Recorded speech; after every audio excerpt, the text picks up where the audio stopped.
Every weekend, millions of people engage in a billion-dollar ritual of chemical warfare against their own land. The global landscaping and lawn care market is currently valued at over $129 billion. To maintain a sterile, flat carpet of non-native grasses, property owners dump nearly 90 million pounds of toxic herbicides onto the earth every single year. We are told this is necessary. We are told this is civil.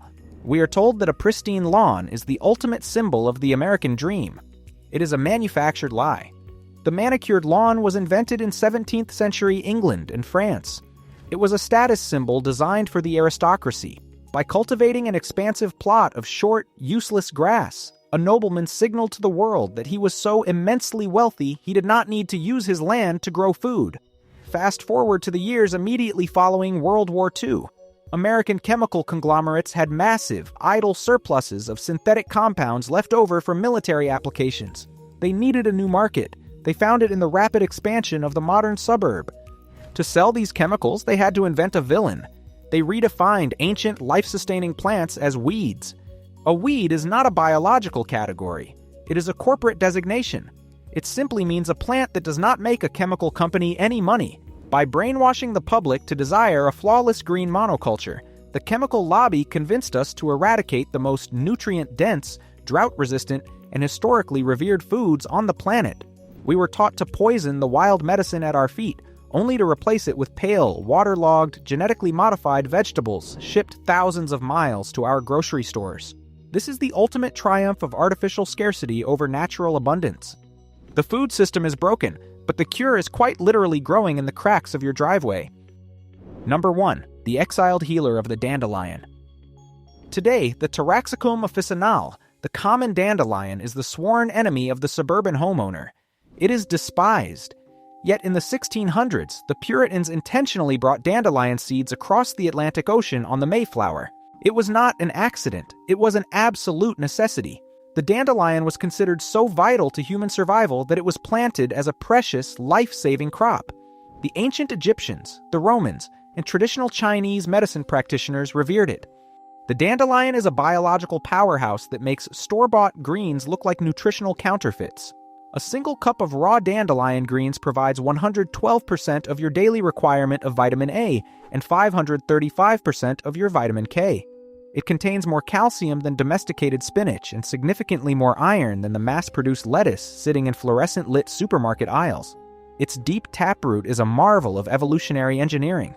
It plunges deep into compacted soil, pulling up essential trace minerals like calcium, potassium, and magnesium from deep within the earth, depositing them directly into its jagged leaves. It grows freely without irrigation, without artificial fertilizer, and without human intervention. That is precisely why it had to be destroyed.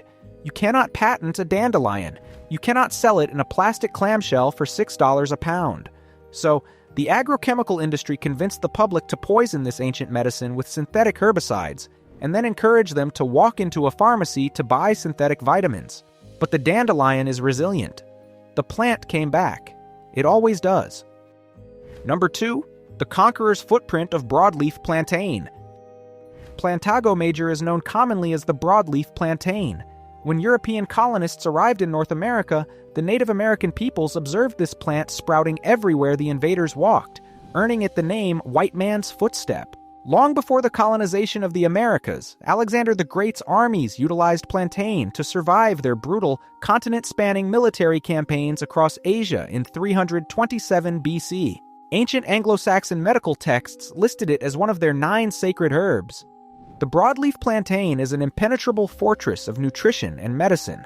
The leaves are heavily packed with calcium, vitamin C, and vitamin K, but its true power lies in its hidden biochemistry. Plantain contains a high concentration of allantoin, a naturally occurring chemical compound that aggressively promotes cell regeneration and rapid tissue repair. For centuries, it was the primary field dressing for battle wounds, venomous snake bites, and severe burns. It acts as an astringent, drawing out toxins and closing wounds with frightening efficiency.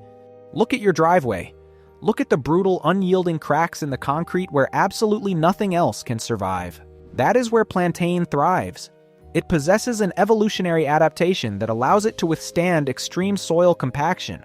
While the chemical companies tell you it is a sign of an unkempt yard, This plant is doing the silent, arduous work of pulling heavy metals from the dirt, rehabilitating the soil, and offering you free, highly potent medicine. We spray it with glyphosate, and then we spend millions on synthetic first aid creams. Number 3. The omega-3 anomaly of Purslane. Portulaca oleracea, commonly known as purslane, is a low-growing, succulent plant that creeps across garden beds and gravel pathways. Mahatma Gandhi ate it. Henry David Thoreau wrote extensively about surviving on it at Walden Pond. In the Middle East and the Mediterranean, it has been a respected dietary staple in salads and stews for 4 millennia. Purslane is a terrifying anomaly of the botanical world. It contains more omega-3 fatty acids than any other leafy green plant known to human science. Omega-3s are vital for brain function, nervous system health, and cardiovascular longevity. It is a nutrient the modern Western diet severely lacks, forcing consumers to buy expensive, heavily processed fish oil capsules. Alongside the omega-3s, purslane is loaded with vitamin A, vitamin C, magnesium, riboflavin, potassium, and phosphorus. It also utilizes a rare photosynthetic process called crassulacean acid metabolism, or CAM. This allows the plant to keep its stomata closed during the heat of the day, locking in moisture and surviving devastating droughts that would instantly kill industrial agriculture crops. Yet, the American landscaping industry classifies purslane as a noxious invader. Because it hugs the ground and spreads rapidly, outcompeting delicate ornamental plants, it is mercilessly uprooted and thrown into municipal yard waste bags. The modern consumer pays $20 for a bottle of oxidized fish oil, while a vastly superior plant-based source of the exact same nutrient spreads across their garden mulch, absolutely free of charge. Number 4. The forgotten super spinach of lamb's quarters. Chenopodium album, or lamb's quarters, is a plant woven deeply into the survival of the human race. During the catastrophic famines of 16th century Europe, this wild weed was the difference between life and death for millions of peasants. Archaeologists have found its seeds preserved in the stomachs of Iron Age bog bodies and hidden in the storage pits of ancient Native American settlements. Lamb's quarters is a close genetic relative of quinoa and spinach, but it severely dwarfs both in nutritional output. A single 100-gram serving delivers 73% of your daily vitamin A, 133% of your vitamin C, and monumental doses of manganese, calcium, and copper.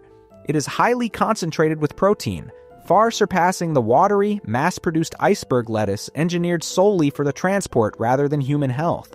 It grows with vicious speed, reaching up to 6 feet tall in a single season, drawing ambient nitrogen from the soil to fuel its massive, uninterrupted growth.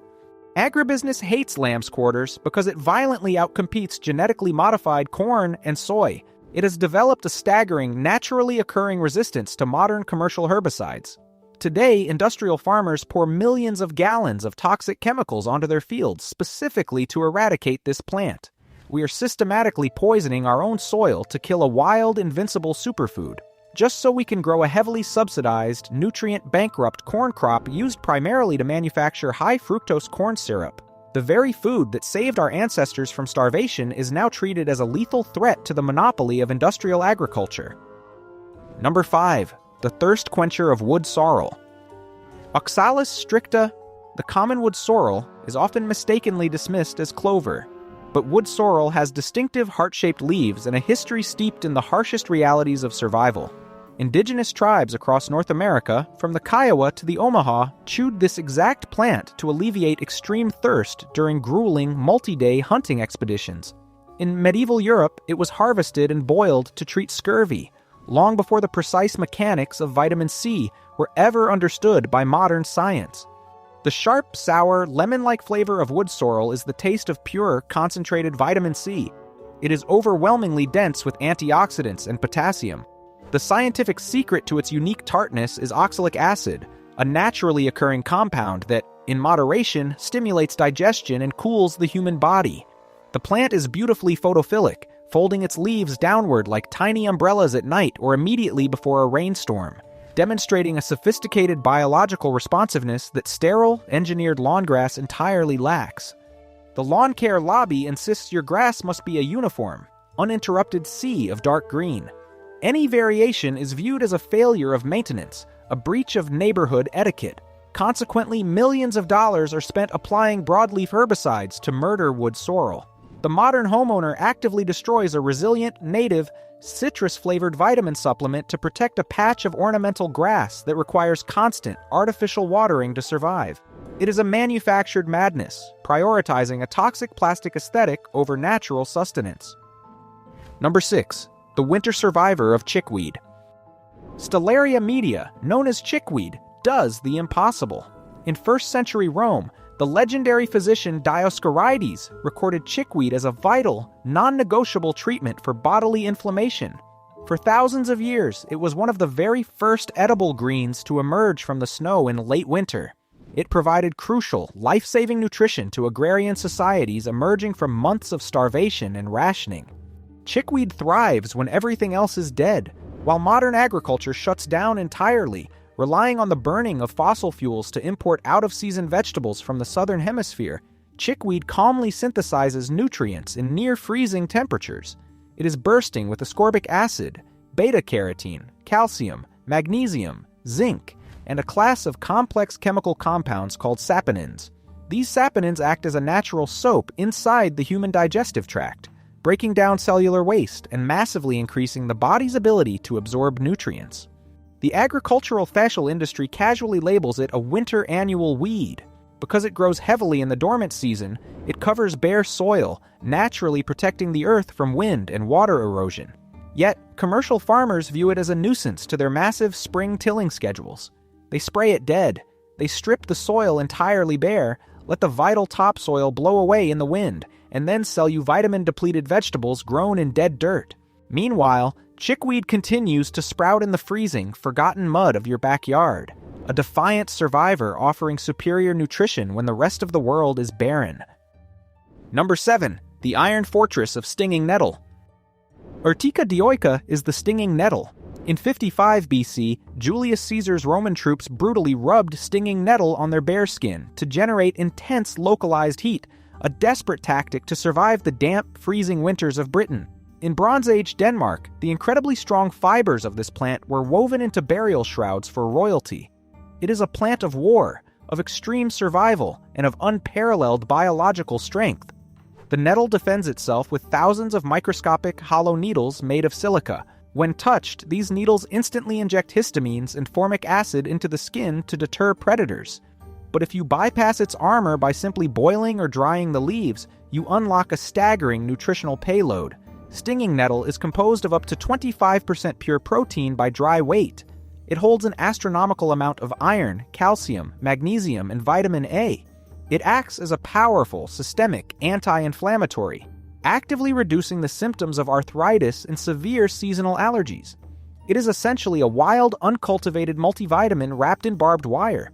Modern society is terrified of this plant. Municipalities routinely dispatch crews in heavy protective gear to eradicate it from public parks and walking trails. It is slashed, burned, and chemically decimated. We fear it because we do not understand it. We have been deeply conditioned to believe that our food should be passive, shrink-wrapped, entirely harmless, and stripped of its wildness. The truth is, the stinging nettle requires no artificial fertilizer, no chemical pesticides, and no human oversight whatsoever. It guards its own treasures. The perfectly manicured lawn is a lie. The brightly lit grocery store is an illusion of choice. You have been subjected to a century-long campaign of artificial scarcity. The corporations that manufacture our agricultural chemicals and dictate our food supply have deliberately blinded us to the free abundance of the earth. They did this to trap us in an endless cycle of dependency, forcing us to buy back the very nutrients they ordered us to destroy. We are purchasing weak synthetic imitations of the resilient superfoods that are currently growing just outside our doors. It is time to see the world as it actually is. Look at the edges of your lawn. Look at the ditches, the fence lines, and the cracks in the pavement. Stop mowing them. Stop poisoning them. Reclaim the ancient knowledge that was stolen from you, and harvest the defiant, unbreakable abundance of the earth.